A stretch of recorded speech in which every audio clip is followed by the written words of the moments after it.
de la ventilación están alterados y no son capaces de cumplir las funciones metabólicas de los tejidos en diversas patologías. ¿Está bien?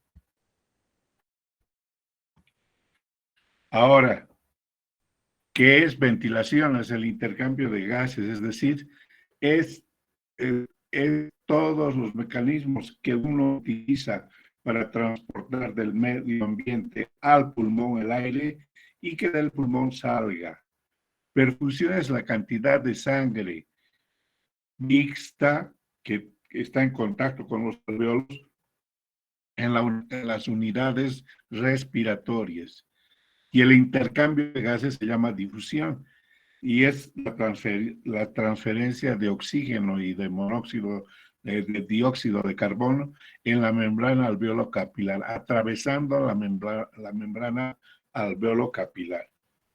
Y el transporte de oxígeno, paso a los tejidos, tanto del oxígeno y el CO2 a los pulmones para hacer el intercambio, para producir el intercambio a través de la difusión, el transporte del oxígeno a las células y el transporte del CO2 para que después se expulsen a través de la ventilación. Y todo esto está regulado por el sistema nervioso central. Entonces, lo más importante para nosotros es comprender la ventilación y la perfusión, la relación ventilación-perfusión.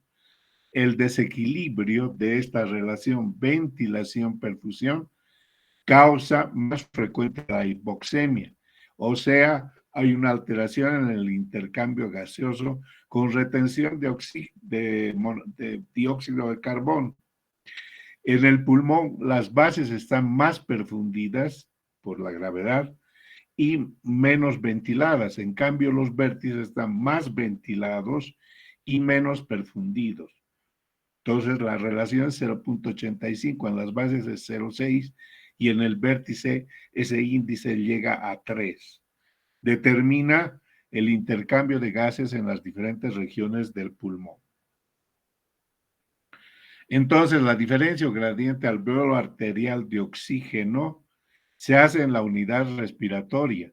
La presión parcial de oxígeno en el alveolo está con PaO2 aquí, en esta figura, y la presión a nivel parcial, vamos a decir así, la presión parcial en milímetros de mercurio en el vaso sanguíneo, en el capilar pulmonar.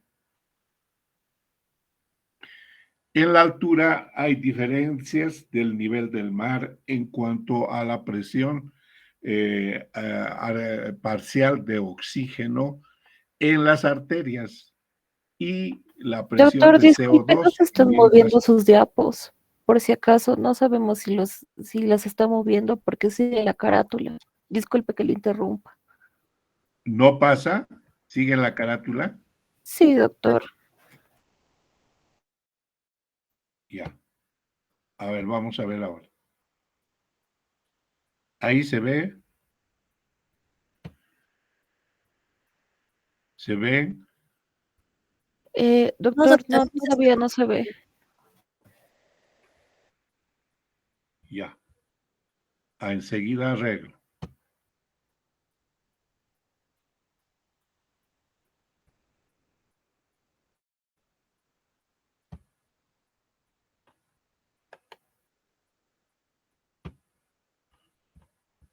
Ahí se ve.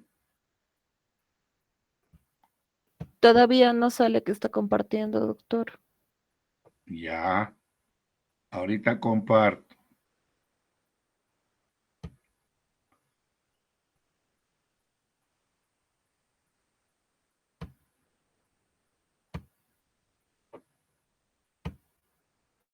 Ahí.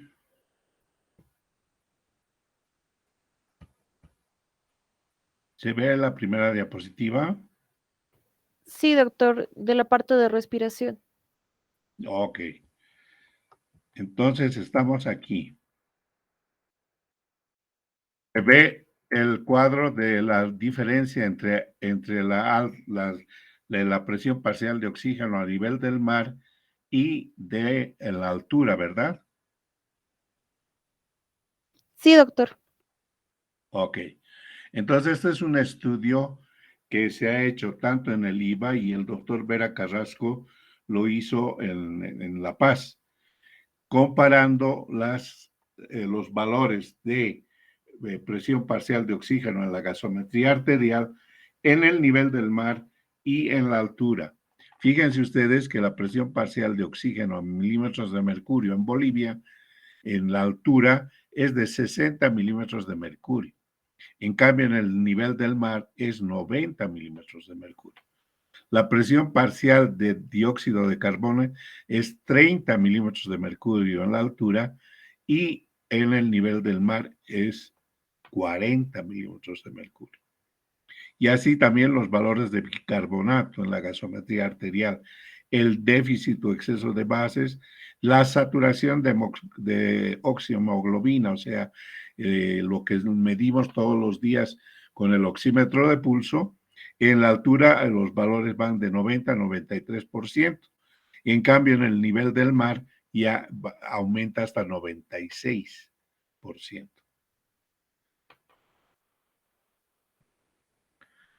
Entonces, en resumidas cuentas, ¿qué es la insuficiencia respiratoria? Como les decía, es la incapacidad del sistema pulmonar para satisfacer las demandas metabólicas del organismo.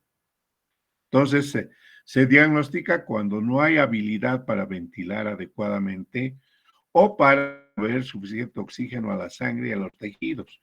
Hay un mal intercambio gaseoso. Entonces, a través de esa posibilidad de insuficiencia respiratoria, se mide con la gasometría arterial. Estoy habilitando a personas para que ingresen. Espérame un ratito, ahorita vamos a seguir. Están ingresando más personas, pero el internet está muy lento.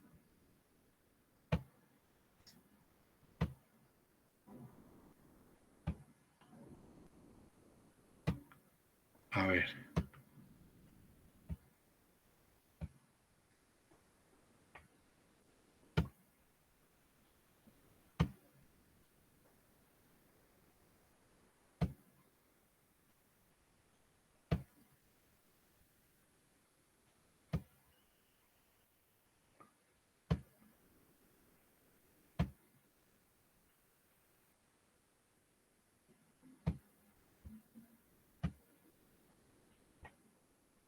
Bueno, seguimos entonces. Voy a compartir otra vez.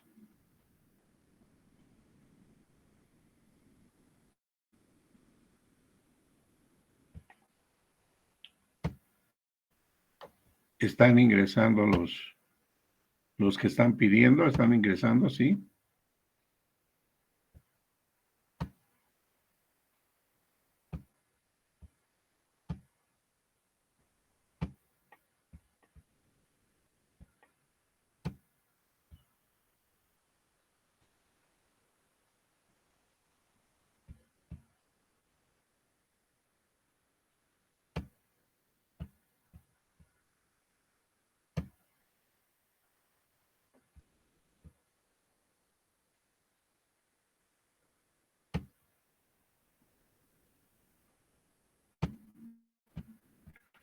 Ya, entonces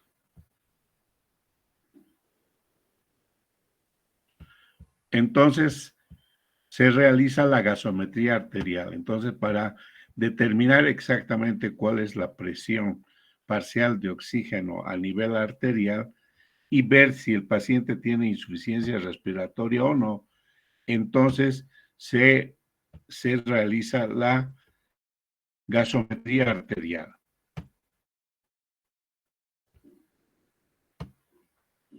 La gasometría arterial primero debe hacerse una asepsia, antisepsia, generalmente es la región de la muñeca del paciente. Entonces, en la figura vamos a ver cómo es eso. Doctor, por si acaso no se ven sus diapos de nuevo. O sea, no está compartiendo pantalla.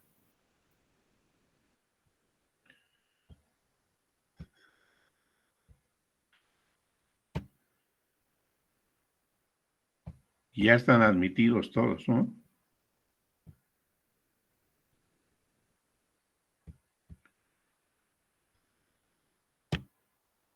Ya. ¿Están viendo la presentación? No, doctor. Todavía no, doctor. ¿No se ve?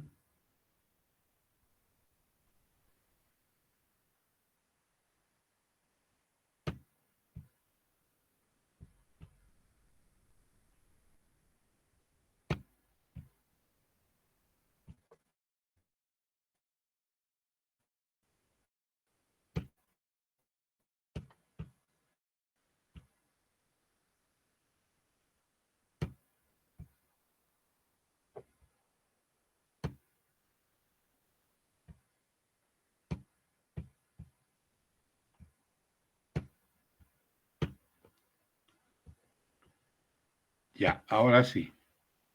¿Verdad? Ahora sí ven. Todavía no, doctor.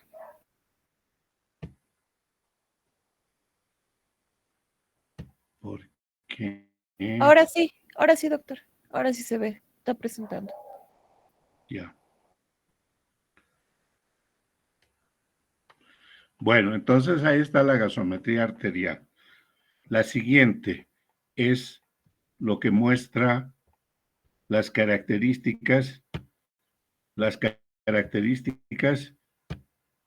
de la insuficiencia respiratoria con pulmón previamente sano. O sea, podemos tener insuficiencia respiratoria con pulmón previamente sano. ¿Se ve la diapositiva o no? Sí, doctor. Ya.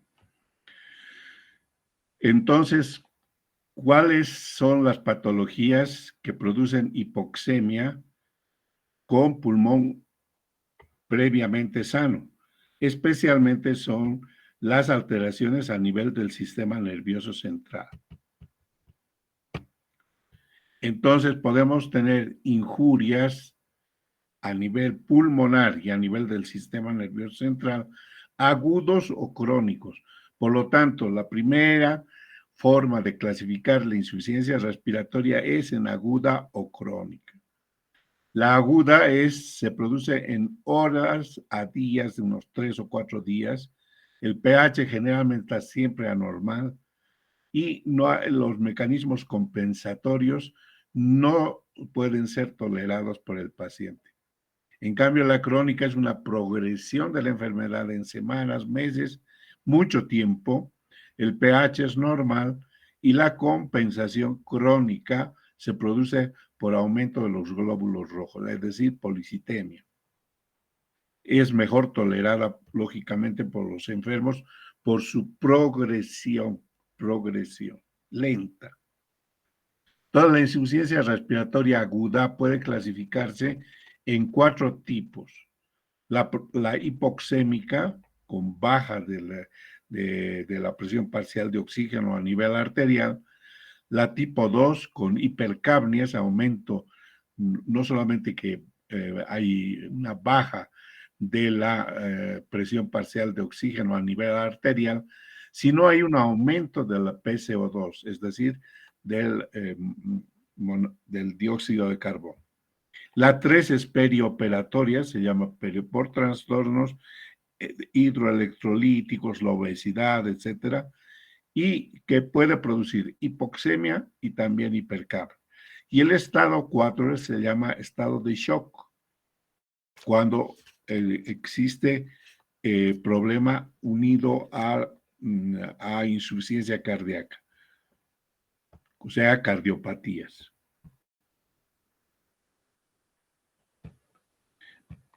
Por lo tanto, cuando queremos tener el diagnóstico de una insuficiencia respiratoria, debemos tener una gasometría arterial.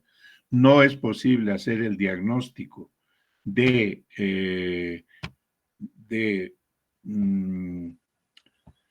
insuficiencia respiratoria si no tenemos gasometría arterial.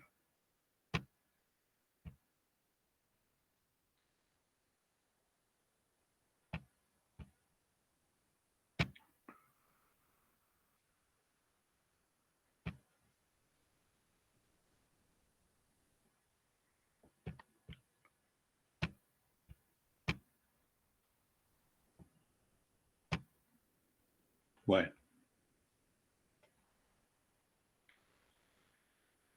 ¿Cuáles son las causas de falla respiratoria? Están viendo la diapositiva, ¿no? Sí, doctor. Sí, ya. A nivel cerebral, al nivel de médula espinal, las neuromusculares, a nivel del tórax y la pleura, a nivel de las vías aéreas, a nivel del sistema cardiovascular y a nivel de las vías bajas alveolos.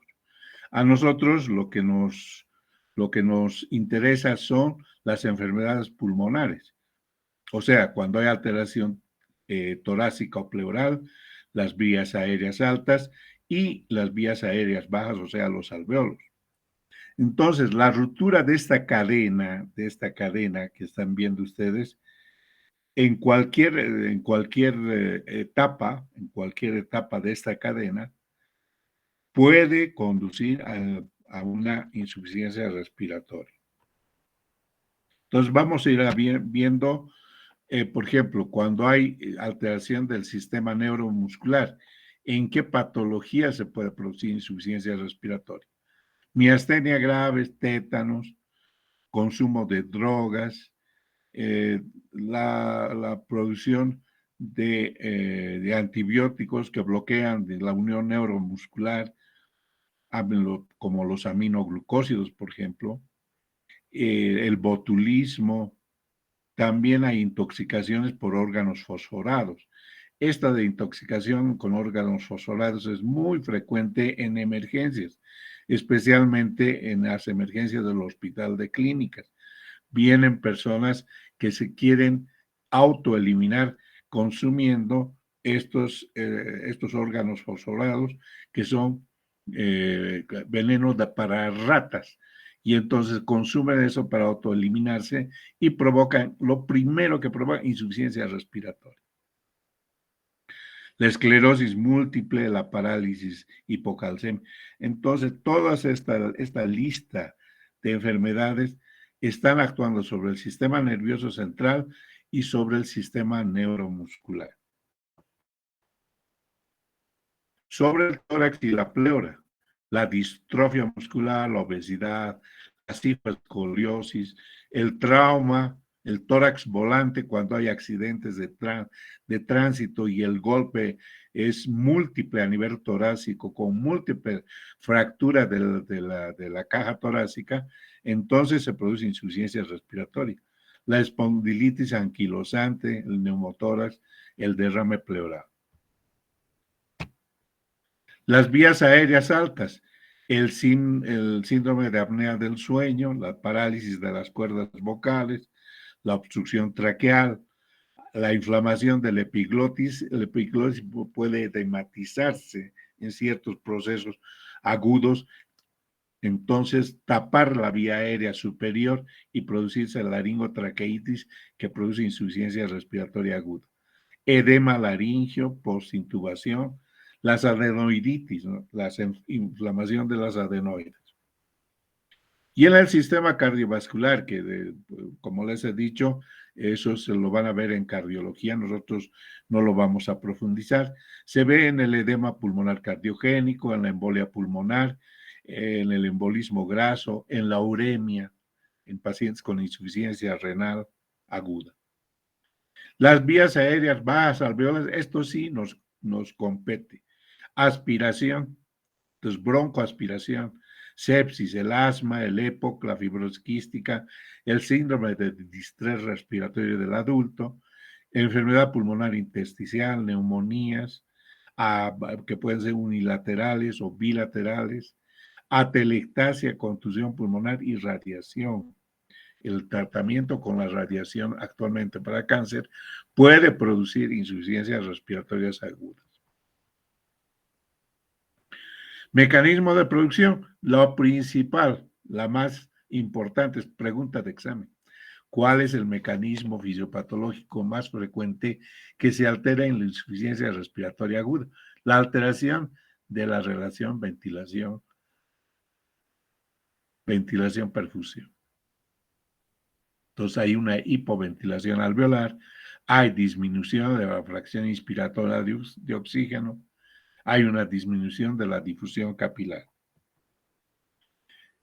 Este desequilibrio de la relación ventilación-perfusión es el más frecuente, pregunta de examen. Responde a la administración de oxígeno, produce alteración elevada del gradiente alveolar arterial y la presión parcial de PCO2 está normal, elevada o disminuida, dependiendo de la patología. ¿Cuáles son los más frecuentes en nuestro medio? El EPOC descompensado y la embolia pulmonar. Aquí estamos demostrando cómo se producen las alteraciones de la relación ventilación-perfusión, que es el mecanismo más frecuente que produce insuficiencia respiratoria. Ahí ven ustedes un espacio muerto cuando existe alvéolos bien ventilados pero mal perfundidos, o shunts o cortocircuitos del capilar cuando el alvéolo está ocupado. ¿Cuándo decimos que el alvéolo esté ocupado? Cuando hay una condensación pulmonar. Entonces hay un desequilibrio de la ventilación, del índice de ventilación-perfusión. Esto ya lo hemos dicho. Vamos a pasar. Entonces hay un cortocircuito cuando hay sangre no ventilada, o sea, los capilares no están en contacto directo con el alvéolo bien ventilado, pasa directamente y no hay intercambio gaseoso. Y ahí está, mire, la unidad del espacio muerto, ahí el alvéolo está ocupado y entonces la disminución de la circulación produce una alteración en la ventilación-perfusión. El shunt, cuando el alvéolo está condensado. Entonces, dos factores. O hay alteración de la perfusión con alteración del capilar pulmonar que no entra en contacto con el alvéolo y se produce un espacio muerto. O cuando el alvéolo está ocupado, el capilar pasa directamente y no hay intercambio gaseoso. Bueno, entonces también hay limitaciones en la difusión que producen insuficiencia respiratoria. Entonces, como en la fibrosis pulmonar, es decir, una alteración de la membrana alveolo capilar, un bloqueo alveolo capilar. Hagan de cuenta que estamos en una habitación y tú quieres pasar a otra habitación. Tú eres los gases alveolares que tienen que pasar al capilar.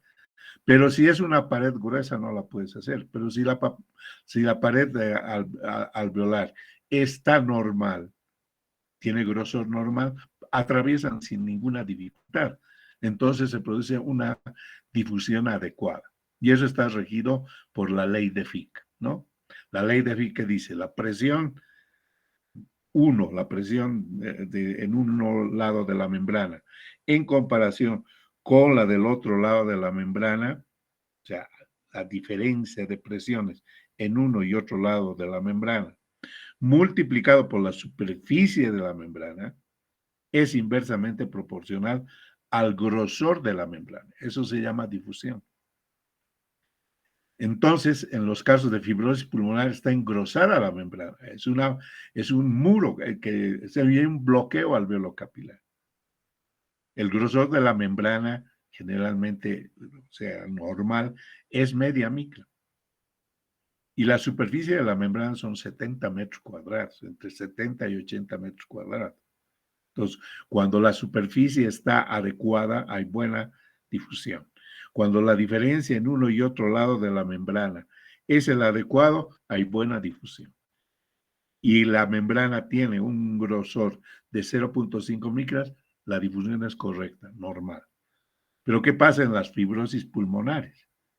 Por el hecho fisiopatológico de alteración de las, con un incremento de los fibroblastos, fibrocitos a nivel de la membrana alveolo-capilar que destruyen la pared y engruesan, produce un engrosamiento de la membrana alveolo-capilar, eso produce un bloqueo alveolo-capilar y eso produce insuficiencia respiratoria. Ahí está, fíjense. Ahí está el alveolo en contacto con el capilar y hay la membrana de difusión en el centro. Si la membrana de difusión está alterada, está engrosada, es como querer atravesar pues una pared de ladrillo, cuando debería ser esa pared de celofán. Así les diré claramente. Ahí está un esquema que nos dice cuál es la alteración en los procesos de fibrosis intersticial con alteración de la difusión. Bueno, aquí estamos diciendo cuáles son las características diferenciales entre los distintos mecanismos fisiopatológicos implicados en la insuficiencia respiratoria. En la primera columna está el mecanismo. Por ejemplo, disminución de la presión inspiratoria de oxígeno. Segundo, la hipoventilación alveolar. Tercero, la alteración de la difusión. En cuarto lugar, la alteración de la relación ventilación-perfusión. Y finalmente, entonces, el cortocircuito de derecha a izquierda. En todos, la presión parcial de oxígeno está baja. En todos estos mecanismos. La presión parcial de PCO2 está baja en la disminución inspiratoria de oxígeno, está alta en la hipoventilación alveolar, está baja en la alteración de la difusión y está la alteración relación perfusión es variable. Y cuando hay cortocircuitos, alteraciones por mecanismos vasculares o cardiovasculares, está baja. La diferencia alveolar arterial de oxígeno está normal cuando existe disminución de la presión inspiratoria de oxígeno. Está normal también cuando hay hipoventilación elevada, alveolar. Y cuando hay alteración de la difusión está alta la diferencia. Entonces, la alteración de la relación ventilación-perfusión en este tipo de alteraciones también está alto y las características de cortocircuito está alto. Entonces, el volumen minuto respiratorio puede estar alto, puede estar bajo, puede estar normal, de acuerdo al mecanismo consiguiente. Por ejemplo, está normal en la alteración de la difusión. Y la corrección con oxígeno. Todas prácticamente se corrigen con oxígeno, menos las alteraciones por cortocircuito, alteraciones cardiovasculares, con shunt, con cortocircuito. Todas responden a la oxigenoterapia. Entonces, cuando tenemos una gasometría arterial, lo que debemos definir es si hay una alteración primaria con acidosis metabólica, acidosis respiratoria, alcalosis metabólica o alcalosis respiratoria. Entonces, ¿cuáles son las alteraciones más importantes? La alteración de la acidosis respiratoria es la que nos interesa con mayor frecuencia. Aumenta el PCO2, baja el pH, se hace más ácido, el bicarbonato sube y el exceso de bases está aumentado. En la alteración de alcalosis respiratoria, el PCO2 está bajo, el pH sube, el bicarbonato baja y está disminuido el exceso de base. Entonces, cuando tenemos los valores de la gasometría, podemos definir qué alteración primaria tiene el paciente. Si es una acidosis metabólica, una acidosis respiratoria, una alcalosis metabólica o una acidosis respiratoria. El aumento de la ventilación alveolar se produce por hipoxemia a través del estímulo de los receptores carotídeos. Y se produce hipercapnia porque hay una estimulación también nerviosa a nivel del tronco cerebral. Hemos dicho que la respiración se regula por el sistema nervioso central y periférico. La supresión por oxigenoterapia en pacientes crónicos puede ser nocivo, porque lo único que está estimulando el centro respiratorio que se encuentra en el tronco cerebral, en el bulbo raquídeo, es la baja de oxígeno y un aumento crónico del PCO2. Si tú das indistintamente, sin medir las consecuencias, oxigenoterapia muy, muy agresiva a un paciente que tiene larga progresión de insuficiencia respiratoria con aumento del PCO2 y disminución del PO2, y quieres resolver dándole oxígeno sin medir, digamos, exactamente lo que se debe dar al paciente, puedes producir un paro respiratorio. ¿Por qué? Porque el estímulo que tiene ese paciente por la progresión de la insuficiencia respiratoria en el centro respiratorio es la elevación del PCO2 y la hipoxemia. Entonces no podemos cortar violentamente eso. Tenemos que hacerlo gradualmente y tenemos que ser cuidadosos. Entonces, para diagnóstico de la insuficiencia respiratoria utilizamos la oximetría de pulso, que es lo primero, ¿no? Que nos da el porcentaje de saturación, el porcentaje de saturación de oxígeno en la sangre. Entonces, la fiabilidad disminuye si la saturación de oxígeno, o sea, es menor de 70. Hay hipofunción, anemia, ictericia, etc. Nuestros valores, ya hemos dicho, en la altura son entre 86 a 90, 92%. En cambio, en el nivel del mar es entre 94 y 96%. Entonces, ¿qué es lo que más utilizamos para diagnosticar una insuficiencia respiratoria? La gasometría arterial, que mide la cantidad de oxígeno o dióxido de carbono presente en la sangre, por supuesto. Entonces, presiones parciales sanguíneas de los dos gases más importantes. Entonces, y les voy a pasar un pequeño video sobre cómo se hace, qué forma se hace la gasometría arterial. Y lógicamente, como hay alteración respiratoria pulmonar, hay que determinar por imágenes qué está pasando. Y de acuerdo a cada enfermedad, en la neumonía, en la tuberculosis, las bronquiectasias, en el asma, en el EPOC, etcétera, los patrones radiográficos son muy importantes en relación a la determinación de gasometría arterial, de acuerdo a la enfermedad que está produciendo insuficiencia respiratoria. Pero los estudios de imágenes, cuando un paciente tiene insuficiencia respiratoria, una disnea crónica o aguda, lo primero es la radiografía posterior de tórax y después se complementa con tomografía axial computarizada.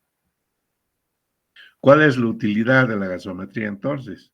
La presión parcial de oxígeno nos da información sobre la oxigenación arterial y tisular. Y la presión parcial de CO2 depende de la producción de eliminación del CO2, que está relacionado inversamente proporcional con la ventilación alveolar. Si hay hipoventilación alveolar, el PCO2 aumenta. El pH y el bicarbonato nos permite establecer el grado de la compensación renal. O sea, la compensación es renal, a nivel renal se compensan las alteraciones de bicarbonato, de los trastornos respiratorios. De esta forma, la presencia de bicarbonato elevado nos permitirá discriminar una insuficiencia respiratoria crónica de una aguda. Ahí está una figura que después se va a complementar con un pequeño video que les voy a dar, que les voy a pasar. Bueno, ¿cuál es el tratamiento de la insuficiencia respiratoria? La oxigenoterapia. No, no es otra, la oxigenoterapia. Lógicamente, el que la causa fundamental de la patología que está produciendo la insuficiencia respiratoria es lo que se debe tratar. Pero todo paciente que tenga hipoxemia es insuficiente respiratorio y necesita su oxigenación, oxigenarse. Entonces, el oxígeno puede venir de una bomba de oxígeno que tiene 90% de oxígeno y 10% de otros gases, o del medio ambiente, de recolectores del medio ambiente, pero que no tienen 90% como de una bomba de oxígeno.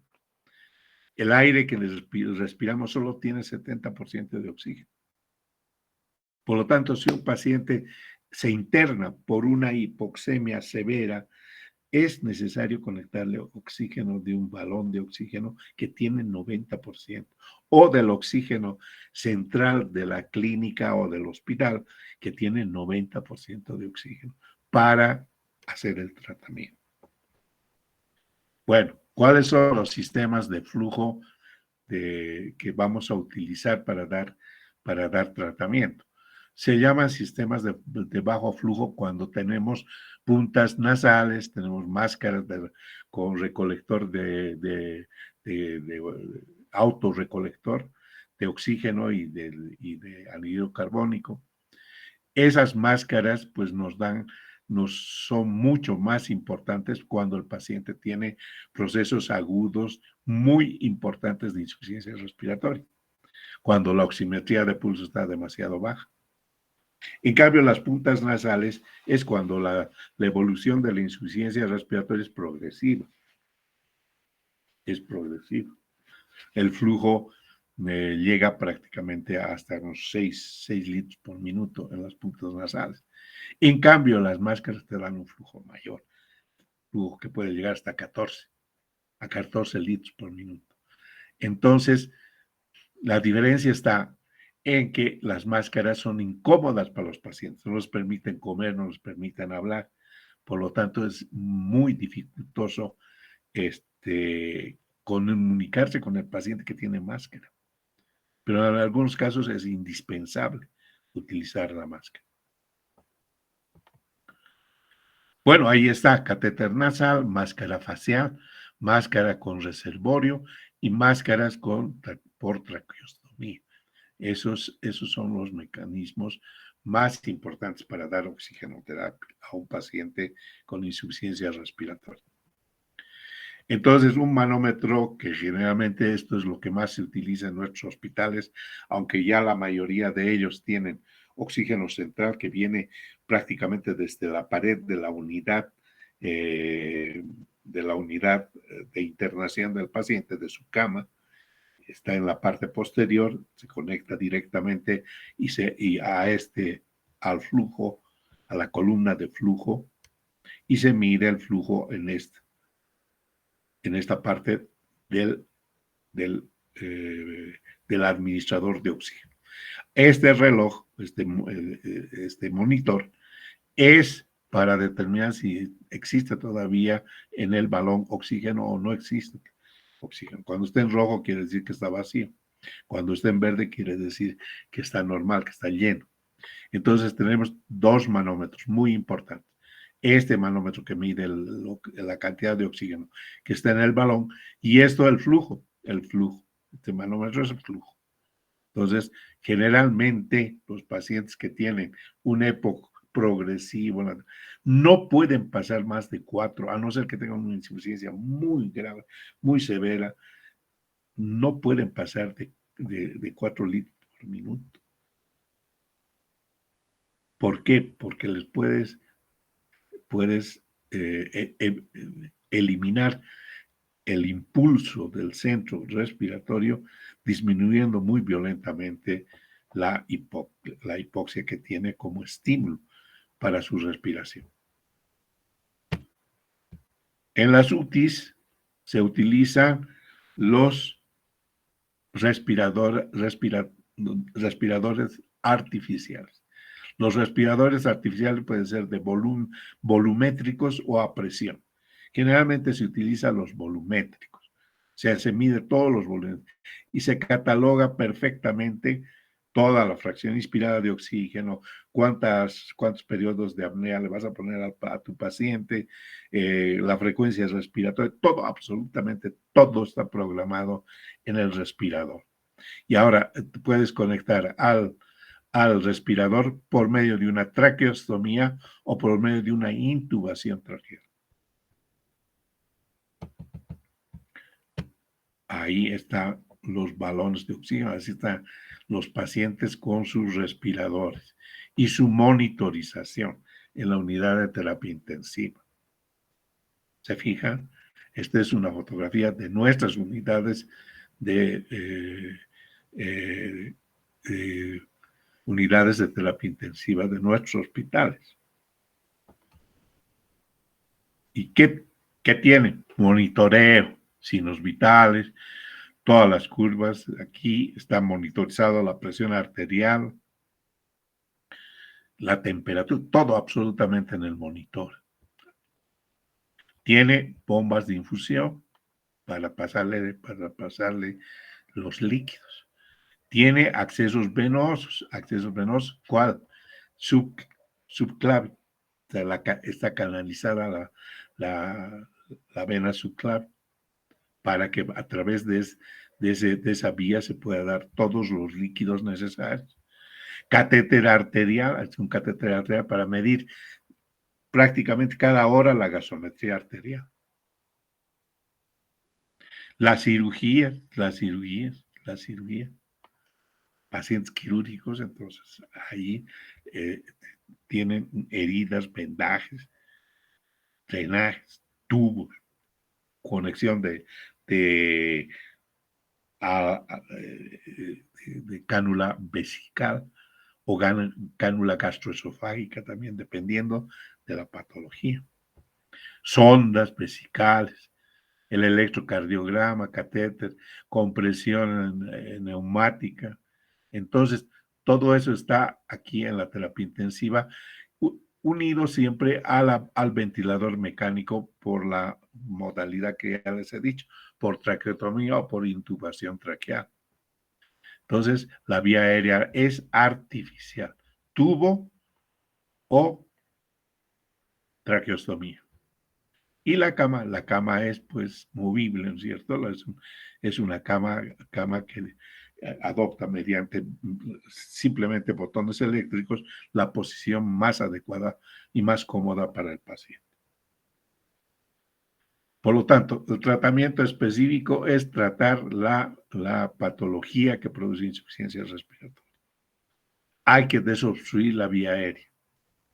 ¿Cómo desobstruimos la vía aérea? En la mayor parte de los casos, con aspiración. La falla ventricular de izquierda a derecha, con medicamentos de estimulantes a la función cardíaca. Si es una neumonía, damos antibiótico. Si es un neumotórax, hay que drenar el neumotórax. La embolia pulmonar, tratamiento anticoagulante. Derrame pleural masivo, hay que poner un tubo para drenar el derrame. Y si es una inhalación tóxica aguda, entonces hay que lavar, lógicamente, el estómago. Generalmente las inhalaciones tóxicas provienen de regurgitación. Por ejemplo, en los casos en que un paciente produce neumonías por broncoaspiración, los alcohólicos que vomitan de dormidos y se broncoaspiran, o los que tienen problemas neurológicos, toxicomanías, problemas neurológicos como la epilepsia. Entonces, un ataque epiléptico y el paciente está comiendo en ese momento, broncoaspira y lógicamente hay que hacer la inhalación tóxica aguda. Es una inhalación tóxica aguda, broncoaspiración. Y cuando es un paciente crónico, fumador, etcétera, puede tener recolectores de oxígeno en su domicilio que recogen el aire del medio ambiente y entonces se le pone la máscara y el paciente está manejando por el domicilio. Pero también hay portátiles, como en este caso. Entonces, el administrador de oxígeno se llena primero por baterías eléctricas, se llena y entonces el paciente puede hacer su vida normal en su oficina, en su paseo, etcétera, llevar como una mochila su oxígeno, especialmente en los pacientes con EPOC, insuficiencia respiratoria crónica. Bueno, ahí hemos terminado entonces la clase. Con eso no sé si hay alguna pregunta.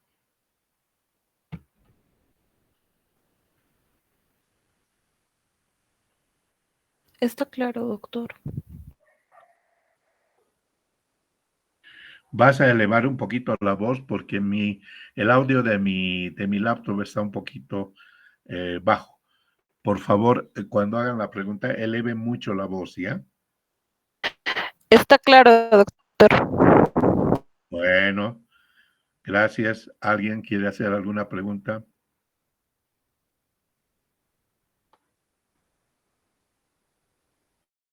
Muy bien. Que pasen feliz carnaval. Chao. Hasta luego, doctor. Muchas gracias.